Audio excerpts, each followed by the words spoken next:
What's up mga boss Lodi Amo? So another video na naman dito sa ating solo cast, kwentuhan at kung ano-anong topic ang pag-uusapan natin ulit. Sa mga hindi pa naka-subscribe dyan, guys, pa-subscribe naman. Palaguin natin tong channel na to. Kung ayaw nyo mag-subscribe, okay lang din. Okay lang din kasi napanood ko kay Gary V. Hindi Gary Valenciano Gary V na parang nagko-coaching, nagme-mentor din siya about sa mga ganito, sa social media naman siya. Ito na daw yung era na hindi na gano'n ka big deal ang mga subscribers. More on views na talaga. So, kung ayaw niyo mag-subscribe mga lods, okay lang naman. Walang problema sa atin yun. Kumbaga, it's free will niyo yan. It's your own decision.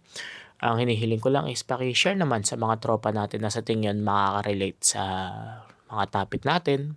Kung may mga kakilala kayo na sa tingin na kailangan mauga sa mga pinagsasabi natin today. Yun. And I would like to start this topic sa habit building. May binakakatapos ko lang kasi basahin to, guys. Ito.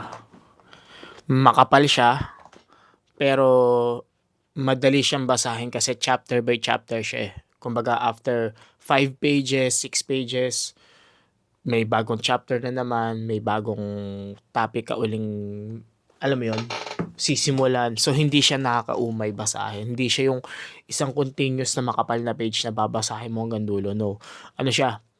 Chapter by chapter, topic by topic. So, hindi ka mauumay basahin. Pwede mo siyang basahin paunti-unti. Bawa, etong chapter mo na ngayon, bukas etong chapter naman. Hanggang sa matapos mo na siya. Feeling ko yun yung talaga ginawa ng author nito para mas mapadali yung pagbabasa mo ng libro. Especially kung non-reader ka. Kasi ako hindi rin naman ako mahilig manood. Hindi rin naman ako mahilig magbasa ng libro dati. No? Napapanood ko lang kasi sa YouTube, sa mga coaching na pinapanood ko na mostly na mga successful na tao and nagbabasa ng libro. No? So, sinimulan ko. Ang dami kong biniling libro. Andyan yung 48 Laws of Power. Ano ba meron ako dyan? Declutter Your Mind, Richest Man in Babylon, Think and Grow Rich, Rich Dad Poor Dad. Marami akong binibili. Pero isa pa lang to natatapos ko, Atomic Habits. Kasi gusto ko munang i-build yung habit ko na reader. As a reader, no? Kasi anuhin ko naman yung sandamakmak na libro kung wala naman akong interest o habit na magbasa ng libro. So, inumpisahan ko siya para mabuo yung habit ko na nagbabasa ng libro, nag-a-absorb na information, nag-a-absorb ng bagong knowledge at skills sa aking sarili. Kumbaga nagpapa-level up ako. Kaya eto din, nagiging consistent na rin ako sa pag-upload ng video, no? Ginaganahan na rin ako palagi kasi binibuild ko yung gantong habit hanggang maging normal na sa sistema ko yung lagi nag-upload, lagi nagko-content. So, ayun.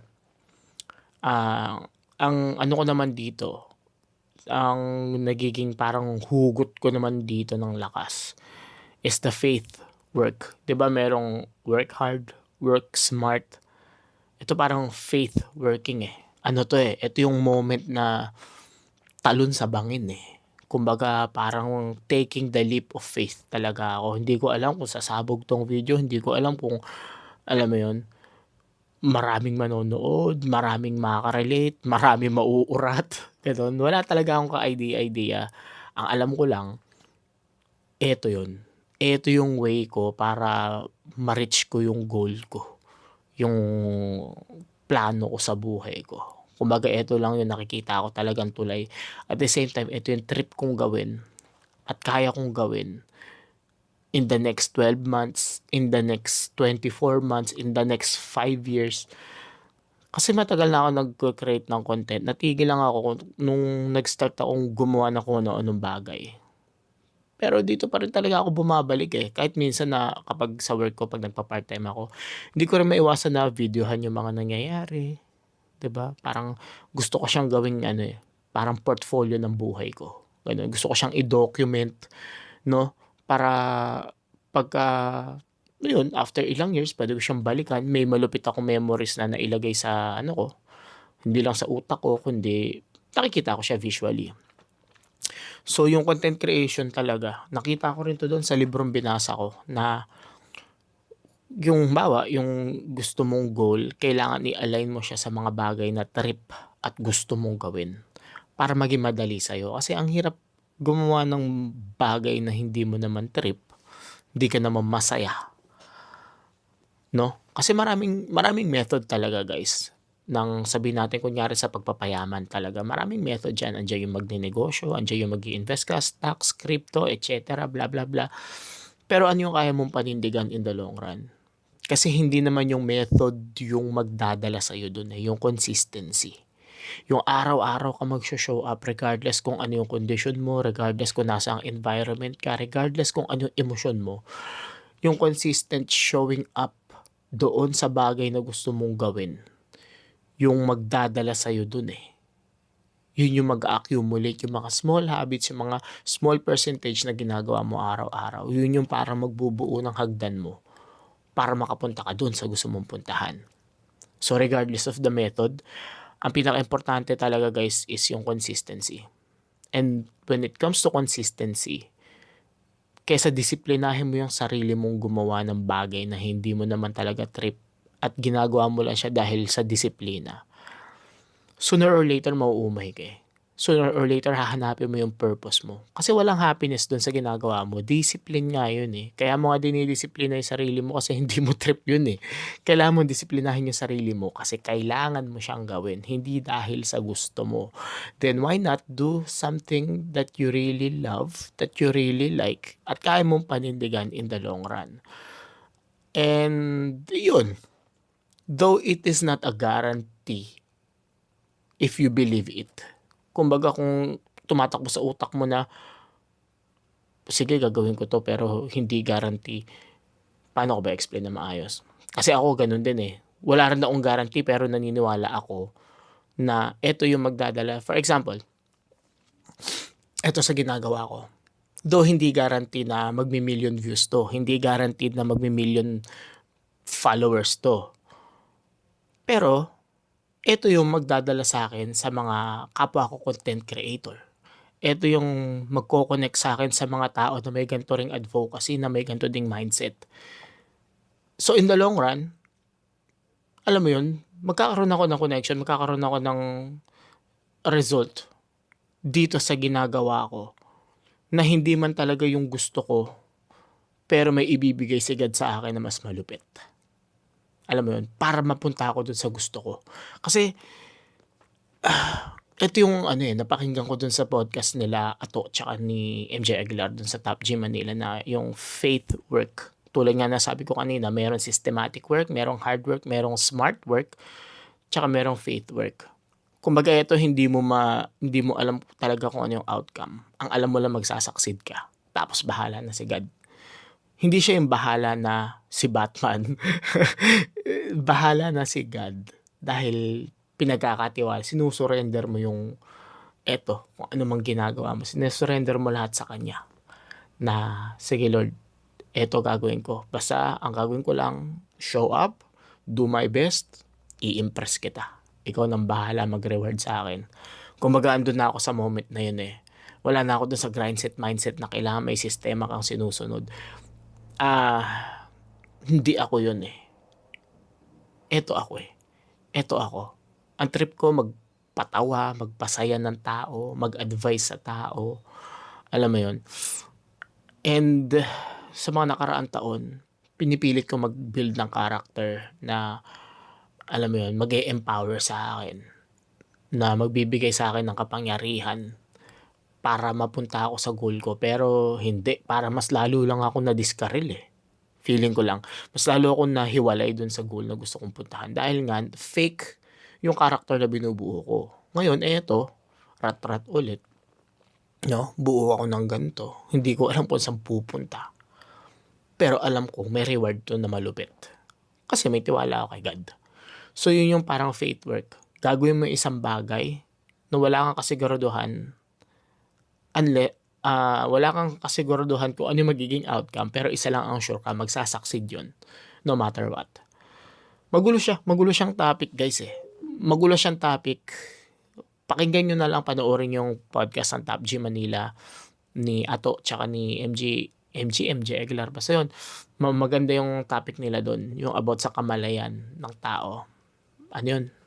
Eye-opener talaga siya, guys. Ang daming mapupulot na aral talaga doon kung makikinig lang kayo maigi. At isa pang nagustuhan ko doon, kaya gusto ko rin retratin tong faith work, is kunyari sa systematic work, no? Ito example. Gawa ko ng content. Tapos, upload ako 3 times a day. Raratratin ko yung 100,000 views, 100,000 followers, at yung 1 million views para makamit ko to. Magkaroon ako ng income na sabihin natin na 100,000 pesos per or 100,000 dirhams per month. 'Di ba? Yun yung systematic work. Andun yung hard work, andun yung smart work. Pero yung faith work kasi doon, yung okay, i-compare mo siya sa faith work. Ganun din yung, kumbaga yung process mo is, gagawin ko to naturally. Kung ano lumabas sa puso ko, ano lumabas sa utak ko, sa bibig ko, gagawin ko lang siya. Basta gagawa lang ako ng content, araw-araw. And then, boom! Ayun na yun. Bahala na si God. Basta ang alam ko lang, I did my best. Kasi, kung ang goal mo doon sa systematic work is magkaroon ng 100,000 dirhams per month income, paano kung hindi ka lang pala pang 100,000? Diba? Paano kung ang bibigay pala sa'yo ni God is 500,000, 1 million, o higit pa dun sa gusto mong i-achieve? Kumbaga, sayang naman. Diba? Asa sa'yo yung talent, asa sa'yo yung mindset, asa sa'yo lahat ng pwede mong gamitin, resources and everything. Ba't mo ililimit yung sarili mo? Diba? Yung iba sasabihin, hindi ka nagiging realistic, blah, blah, blah. Yun nga ang ano ng faith eh. Andun nga yung essence of faith eh. Kumbaga, ginagampanan ko to, gagawin ko kung ano yung meron ako at the moment. 'Di ba? Alam ko naman magsasucceed to. It's just a matter of me showing up every day, doing the same thing repeatedly, over and over again. At bahala na si God mag-reward sa akin. 'Di ba? Oo, it might sound madrama, emotional, or parang ano talaga, talon sa bangin talaga, guys.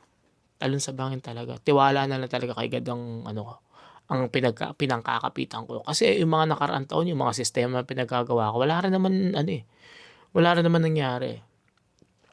So, eto, siguro baka eto talaga yung reason kung ba't din ako nandito. Siguro dinala din talaga ako dito para itry ko naman tong faith work. At dinala rin ako dito para maging kasangkapan sa inyo, para i-share din yung faith work. Ayun, who knows? 'Di ba? Malay natin. Pangatlong video pa lang naman 'to 'di ba? Marami pa tayong magiging video sa susunod. Marami pa tayong magiging kwentuhan. Marami pa tayong magiging topic. Isa lang 'yon sa mga gusto kong i-share sa inyo today. So, ayun lang naman. Ayun lang naman yung gusto kong pagkwentuhan natin. Tsaka bukod dito sa sa librong nabasa ko, balik tayo dito. Sa mga hindi mahilig magbasa, hindi kayo mapipilitan eh. May enjoy kayo eh. Kasi tingnan nyo kunyari, ayan, chapter. Dalo, kunyari, ayan. 'Di ba? Ano yung next chapter nito? Ito na agad. 'Di ba? Ilang pages na binuklat ko? 3, 4. Ayan na kagad. Next topic na agad siya. So, hindi siya nakakaumay basahin. Hindi siya nakakatamad basahin. Para sa mga gustong baguhin din yung sarili nila, gusto nilang, alam mo yon, magkaroon ng new me this 2026. Kailangan baguhin mo talaga yung mga bagay na ginagawa mo. If you want something to change, you have to do something different.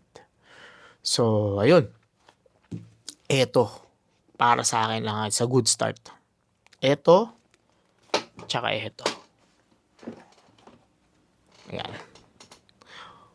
Feeling ko wag muna kayong dumiretso sa pagpapapera, wag muna kayong dumiretso sa pag-aaral paano mag-business, paano maging great leader, paano mag-handle ng tao, paano mag-leverage. Baguhin nyo muna tong utak nyo. Kasi dito magsisimula lahat eh. Kung matutunan nyo kung paano magnegosyo, kung paano magpapera, bla bla bla, tas inabot ka ng breakdown, inabot ka ng lugi, inabot ka ng pandemic o kung ano mang shit na dumating sa buhay mo, hindi mo alam kung saan huhugutin yung sarili mo pabalik eh. Pero kung aral ka, 'di ba? Kung aral ka ng ganito at may habit ka na alam mo kung saan mo pupulutin yung sarili mo, limitless ka na, pre. Di bahala na kahit mag back to zero ka, mag back to scratch ka, gumuho lahat ng binuo mo, kaya mong buuin uli yan kasi may pundasyon ka ng matibay eh. May pundasyon ka ng malupit which is yung sarili mo at yung utak mo. So, yun. Gusto ko lang i-share din sa mga tao na ano lang, simulan nyo dito.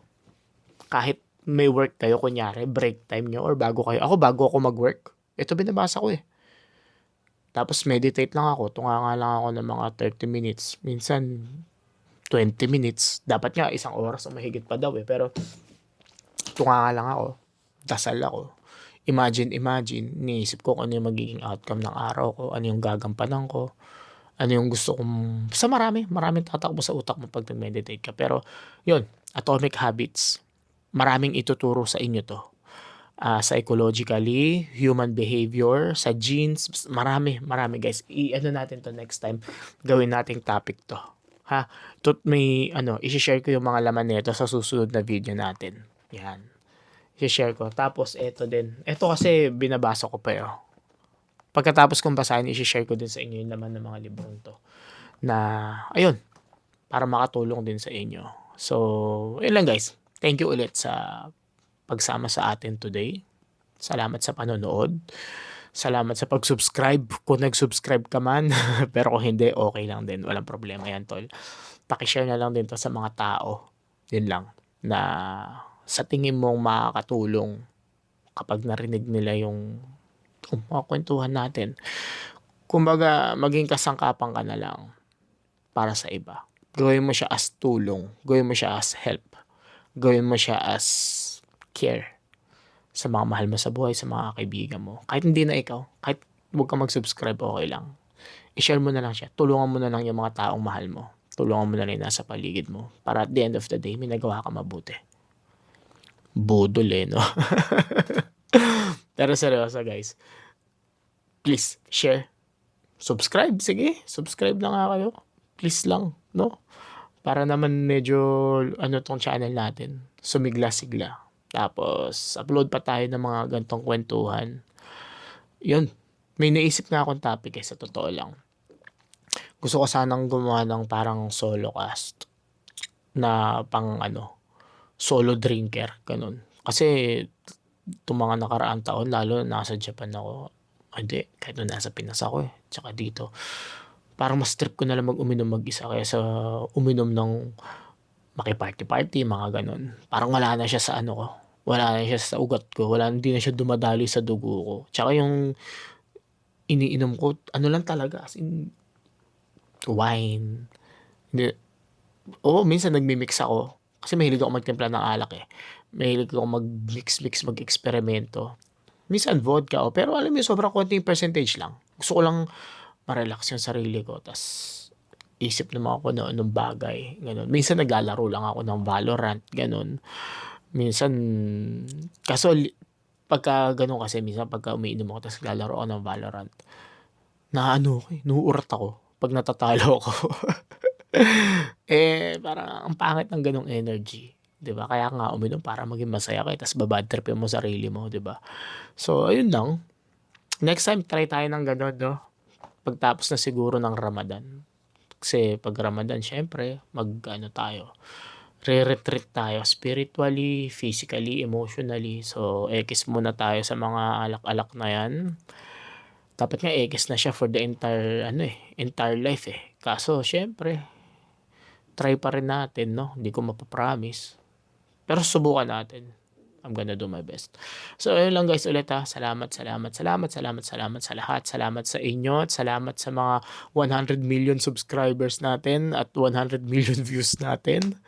At kita-kits ulit tayo sa next video natin. Si Chavez nga pala. Happy weekends!